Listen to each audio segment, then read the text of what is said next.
Hi, this is Brian. Welcome back to another Heroic Plus One. In our last Plus One, we talked about my drive home with Emerson and the fact that our engine's revving in the form of butterflies in our stomach and an increased heart rate before we do something we care about is awesome. It's our body's way of getting ready for us to crush it. So the optimal response to that surge of energy is to flip the switch as we take a deep breath, thank our body, smile, and say, I'm excited, let's go. Now, as I was sharing that wisdom with Emerson, I was thinking about some wisdom from John Eliot. In his great book, Overachievement, check out those notes, he tells us the same thing. Here's how he puts it. Working on techniques to manage stress is a bit like trying to win the Indy 500 by putting a governor on the engine of your race car or swapping out a powerful V12 for a V4 because it offers a quieter ride. You wouldn't do that. Not if you were after the checkered flag, not if you were racing star Jeff Gordon.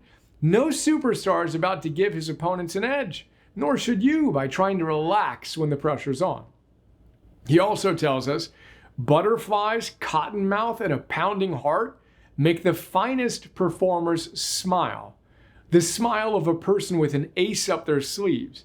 They definitely would agree with Tiger Woods, who has often said, the day I'm not nervous stepping onto the first tee, that's the day I quit. And John Eliot says, the physical symptoms of fight or flight are what the human body has learned over thousands of years to operate more efficiently and at the highest level. Anxiety is a cognitive interpretation of that physical response, and that's today's plus one. Let's remember that everything that your body does to you when the pressure is on is good for performance. As we flip the switch, smile and know we just activated that ace up our sleeves. Vroom, vroom. Engines are activated. Let's go. P.S. In her great book, Everything is Figure-Outable, Marie Forleo shares some parallel wisdom using Bruce Springsteen as her example. She tells us, and I quote her, legend has it that when Bruce Springsteen is about to go on stage in stadiums full of screaming fans, the boss feels a host of physical sensations in his body.